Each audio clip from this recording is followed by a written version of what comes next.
भारत का आधार बनेगा।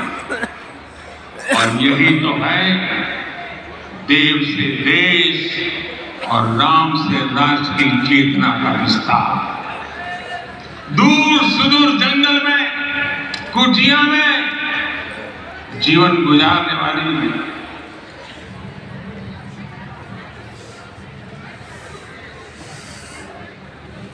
मेरी आदिवासी मां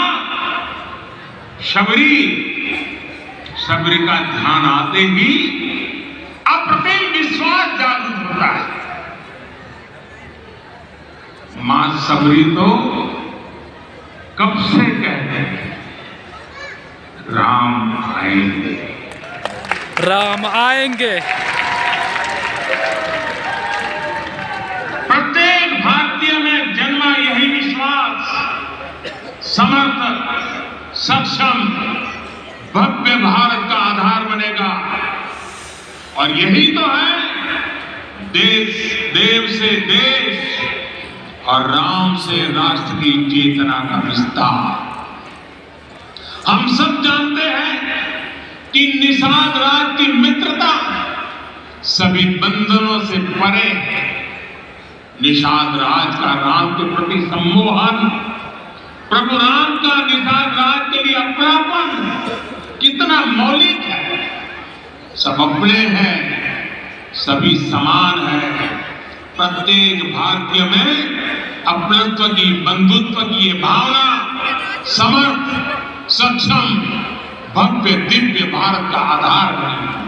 और यही तो है देव से देश और राम से राष्ट्र की चेतना का विस्तार।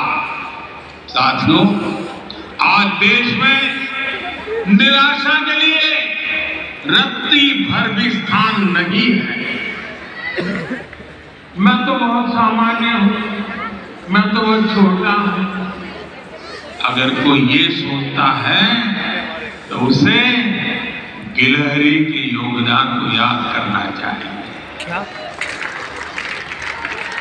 गिलहरी का स्मरण ही हमें हमारी इस हिचक को दूर करेगा, हमें सिखाएगा कि छोटे बड़े हर प्रयास की अपनी ताकत होती है, अपना योगदान होता है। और सबके प्रयास की यही भावना समर्थ, सक्षम, भव्य, दिव्य भारत का आधार बनेगी। और यही तो देव से देश और राम से राष्ट्र की चेतना का विस्तार। साथियों, लंकापति रावण प्रकांड ज्ञानी थे, अपार शक्ति के धनी थे, लेकिन जटायु जी की मूल्य निष्ठा देखिए। वे महाबली रावण से भिड़ गए। उन्हें भी पता था कि वो रावण को परास्त नहीं कर पाएंगे, लेकिन फिर भी उन्होंने रावण को चुनौती दी।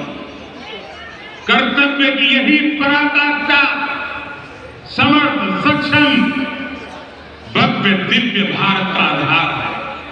और यही तो है देव से देश और राम से राष्ट्र की चेतना का विस्तार।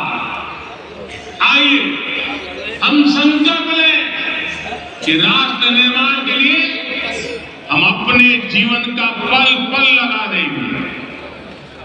राम काज से राष्ट्र काज, समय का पल पल, शरीर का कण कण राम समर्पण को राष्ट्र समर्पण के देश से जोड़ देंगे।